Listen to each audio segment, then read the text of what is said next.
Hi everyone, my name is Anna and I am a children's librarian at the East Hampton Library, and today I'm going to do something a little bit different with you. I have 4 picture books to talk with you about, and so what I'm actually doing is just kind of a book talk to tell you a little bit about these books. They are all new, and you can find copies of them at the library to check out. So this is just a little video to entice you to pick up something new to read.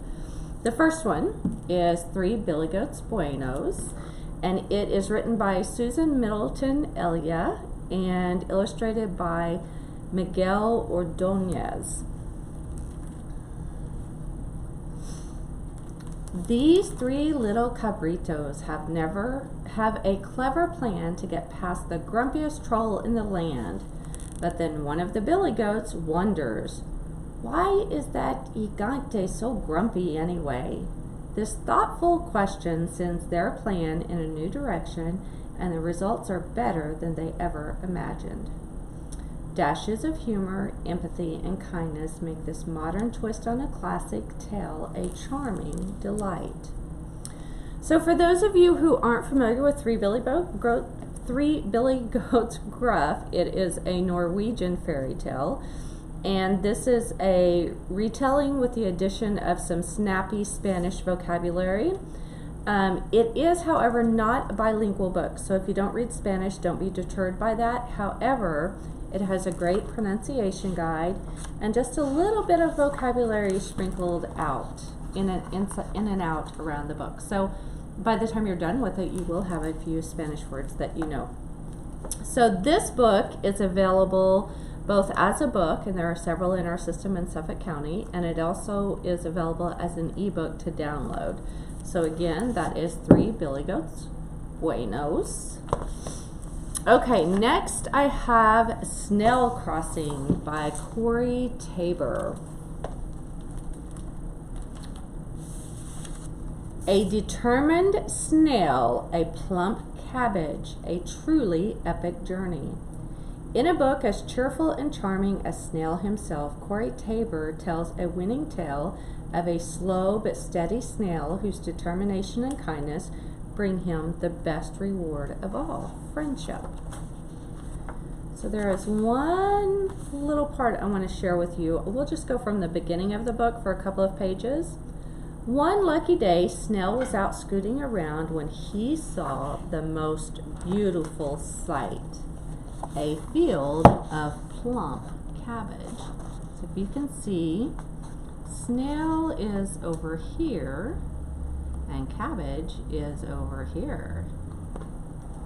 So the question is, why did the snail cross the road? Cabbage, of course, but the bigger question is, how did the snail cross the road? So you'll need to check out this book and read to find out how. It is available only as a book, but again, there are several copies of it in our system. So if you see that the East Hampton Library copy is checked out, just put a quick reserve on it and you should get a copy fairly soon. Next up is Field Trip to the Moon. Now this is a wordless picture book, which is great because then the kids get to tell the story themselves by observing the amazing illustrations in the book.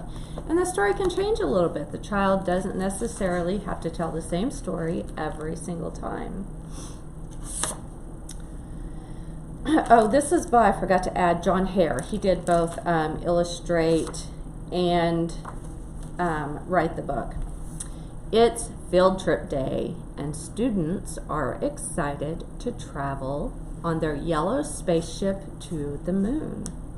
While most of the spacesuit-clad students are following their teacher, one sits down to draw and falls asleep, getting left behind when the space bus departs. Upon waking, the child discovers that the moon isn't as lifeless as it appears.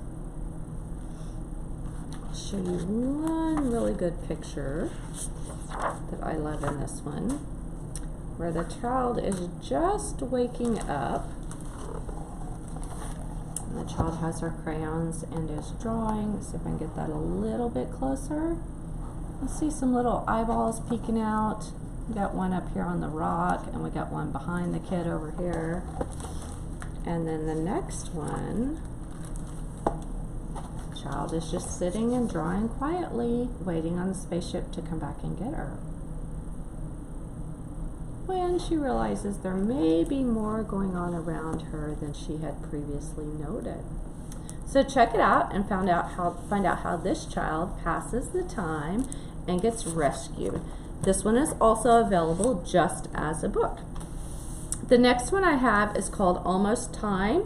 It is by Gary Schmidt and Elizabeth Stickney, and it is illustrated by Brian Karras.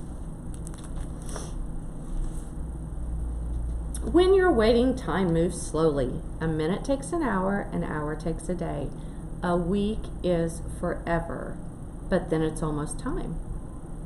What you've been waiting for is about to happen, and you're ready for it with all its sweetness to be now.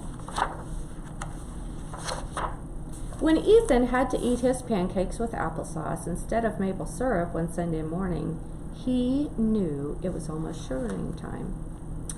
Is the sap running yet? He asked. Dad shook his head.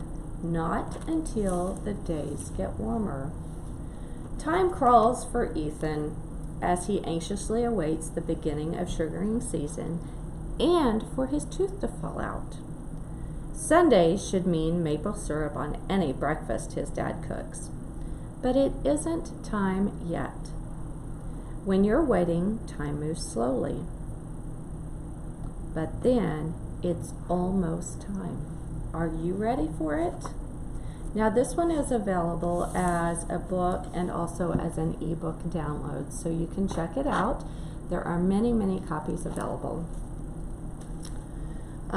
If you have any questions about these books or want to put a reserve on them and you're not sure how to do it, just give us a call at the Youth Services Desk and we will be glad to help you with that. Any questions, let us know. Thank you.